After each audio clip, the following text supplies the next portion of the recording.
하나님 말씀 보겠습니다. 오늘 이 아침에 하나님께서 우리에게 주는 말씀 시편 4편 1절로 5절까지의 말씀입니다. 구약성경 시편 4편 1절로 5절까지의 말씀, 우리 다 찾으신 줄 알고 함께 봉독합니다. 내 의의 하나님이여, 내가 부를 때에 응답하소서. 곤란 중에 나를 너그럽게 하셨사오니 내게 은혜를 베푸사 나의 기도를 들으소서. 인생들아, 어느 때까지 나의 영광을 바꾸어 욕되게 하며 헛된 일을 좋아하고 거짓을 구하려는가? 여호와께서 자기를 위하여 경건한 자를 택하신 줄 너희가 알지어다. 내가 그를 부를 때에 여호와께서 들으시리로다. 너희는 떨며 범죄하지 말지어다. 자리에 누워 심중에 말하고 잠잠할지어다. 의의 제사를 드리고 여호와를 의지할지어다. 아멘. 저는 본문 말씀 시편 4편 1절로 5절 말씀을 통해서 택함 받은 백성이라는 제목으로 주의 말씀을 선포하겠습니다. 우리가 어제 읽었던 시편 3편의 내용은 다윗이 압살롬에게 쫓기는 그러한 배경을 가지고 있다 말씀드린 바가 있습니다. 오늘 시편 4편의 말씀도 이와 같은 동일한 배경 가운데 지어진 시입니다. 다윗은 여전히 압살롬의 반역 가운데 피하는 그런 도피의 생활을 계속적으로 하고 있었습니다. 아직 이 다윗의 위기는 해결되지 않은 계속되는 이야기였지만 다윗은 흔들림 없이 이야기합니다. 시편 4편 8절 말씀에 보면 내가 평안히 눕고 자기도 하리니 나를 안전히 살게 하시는 이는 오직 여호와시니이다 라고 그렇게 증거합니다. 이 8절 말씀을 읽어서 보면 우리가 어제 읽었던 시편 3편 5절 말씀과 매우 유사하다는 것을 알 수 있습니다. 시편 3편 5절은 내가 누워 자고 깨었으니 여호와께서 나를 붙드심이로다 라고 그렇게 증거합니다. 이 두 고백이 동일한 것이지요. 하나님 앞에서 평안히 눕고 자는 일들을 하지 못해서 사람들이 오늘날에도 많은 고생 가운데 자신의 피로를 그렇게 이야기하고 있지 않습니까? 사람들이 자고 싶어도 잠들 수 없는 그러한 현실이 오늘날의 우리의 현실이요, 우리의 삶 가운데 늘 근심과 염려가 사로잡게 되면 그 가운데 평안히 잘 수 있는 사람은 아무도 없습니다. 그러나 그런 모든 불안에서 우리를 평안함 가운데 나아가게 하시는 분이 누구십니까? 바로 하나님이 우리를 그렇게 하신다라고 그렇게 이야기하는 것을 볼 수 있습니다. 다윗은 아직까지도 해결되지 않은 그 위기 가운데 있습니다. 마치 우리의 인생과 같이 언제나 위기의 연속인 것이죠. 우리가 문제를 놓고 기도하면 그 가운데 그 문제가 쉽사리 해결되지 않을 때가 있습니다. 나의 생각엔 하나님께서 내가 기도를 하면 이 정도 타이밍에 역사를 해주시고 그래서 모든 것이 완만하게 해결되고 하나님께 영광을 돌리면 좋겠다라는 나의 생각을 가지고 있지만 늘 우리의 생각이 하나님의 생각과 일치하는 것은 아니죠. 우리의 시간표와 우리의 모든 타임 스케줄에 맞춰서 하나님은 역사하지 않으실 때가 있습니다. 그로 인해서 우리가 겪게 되는 것은 무엇입니까? 문제가 있는데도 하나님께서 왜 내 기도를 들어주시지 않는가? 왜 제때 역사해 주시지 않는가 하는 그러한 느낌을 받을 때가 있다는 것입니다.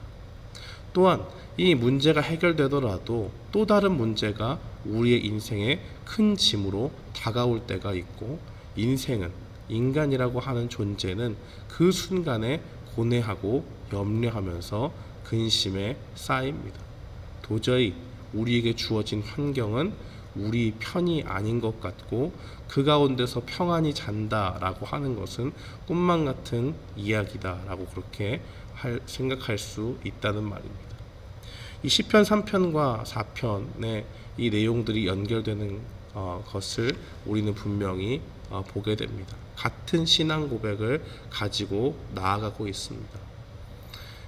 그런데 이 다윗은 이 계속되는 이 위험한 여정, 삶의 위기 가운데서 어떻게 하나님에 대한 믿음을 잃지 않고 계속 신뢰할 수 있었을까요? 여전히 고난받고 힘든 일을 겪으면서도 어떻게 하나님에 대한 믿음을 저렇게 고백할 수 있는가? 그것은 하나님께서 우리를 하나님의 백성으로 택하셨기 때문이다라고 그렇게 이야기합니다. 1절 말씀에 보면 하나님은 의로우신 분입니다. 하나님께서 하나님을 배신하고 하나님의 뜻을 떠나서 사는 악인들을 벌하십니다. 그러나 하나님의 말씀을 중심에 두고 그 말씀대로 살기를 원하는 의인들은 결코 버리지 않으십니다. 그렇기 때문에 다윗은 하나님께 기도합니다. 1절에 보면 의로우신 하나님께서 기도를 들어주시기를 간청합니다. 나의 처한 상황과 환경을 아시는 하나님께서 자신에게 은혜를 베풀어 주셔서 기도를 들어달라고 그렇게 간구하는 모습을 보이고 있습니다. 그러면서 3절에 말하기를 하나님께서 우리를 자기를 위하여 택하신 우리 경건한 자를 택하셨기 때문에 하나님께서 그 의로운 기도를 들으실 수밖에 없다라고 그렇게 이야기합니다. 악한 자들은 언제나 반역을 꾀하고 하나님께 등을 돌립니다. 그들은 하나님을 욕되게 하는 일들을 합니다. 분명 하나님께서 이 다윗에게 왕권을 주시고 다윗에게 이 왕이 되게 하겠다고 그렇게 약속을 하신 그 가운데서 다윗은 왕이 되는 영광을 누릴 수 있었습니다. 그 하나님께서 이 약속을 말씀하셨고 그 약속을 이루셨기 때문에 이 영광은 곧 하나님의 영광이 됩니다. 그러나 이 빼앗을 수 없고 변개할 수 없는 이 영광을 무너뜨리기 위해 빼앗기 위해서 악한 사람들은 계략을 짰습니다. 다윗의 반대편에서 다윗을 해치려고 하고 다윗을 쫓기는 상황까지 만든 것입니다. 그러나 이 모든 것은 헛된 일이죠. 그 누구도 어떠한 악한 자가 어떠한 교묘한 말과 교묘한 계획을 통해서 자신들의 계획을 세웠다고 할지라도 하나님의 계획을 꺾을 수는 없기 때문입니다. 그러므로 다윗은 잠시 환난을 당하지만 불안해하지 않습니다. 그가 지금 쫓기는 상황은 그대로예요. 바뀐 것이 하나도 없습니다. 그러나 다윗은 정답을 알고 있죠. 하나님께서 우리를 부르셨기 때문에 그 택하신 그 하나님의 사람들을 보호하기 위해서 하나님의 그 손길을 거두지 아니하실 거고 악인은 결코 자신을 대적하고 나아가는 이 반역자들의 무리는 하나님께서 직접 진압하실 것이고 그 때가 되면 다윗에게 주었던 그 영광이 회복되는 그러한 일들이 있다는 것을 다윗은 확신하고 있습니다. 그렇기 때문에 이 다윗은 고백하는 것입니다. 오히려 떨며 불안해하는 자기와 같은 이 불안의 상황, 위기가 닥쳐오는 그러한 삶의 여정 가운데서 불안에 떨고 있고 뭔가 안정감을 찾지 못하는 사람들에게 이야기합니다. 우리를 부르신 그 하나님께서 우리를 택하셨다라고 그렇게 이야기합니다. 그러면서 말하기를 오늘 본문 말씀에 4절 말씀에 보면 너희는 떨며 범죄하지 말지어다 자리에 누워 심중에 말하고 잠잠할지어다라고 그렇게 증거하고 있습니다.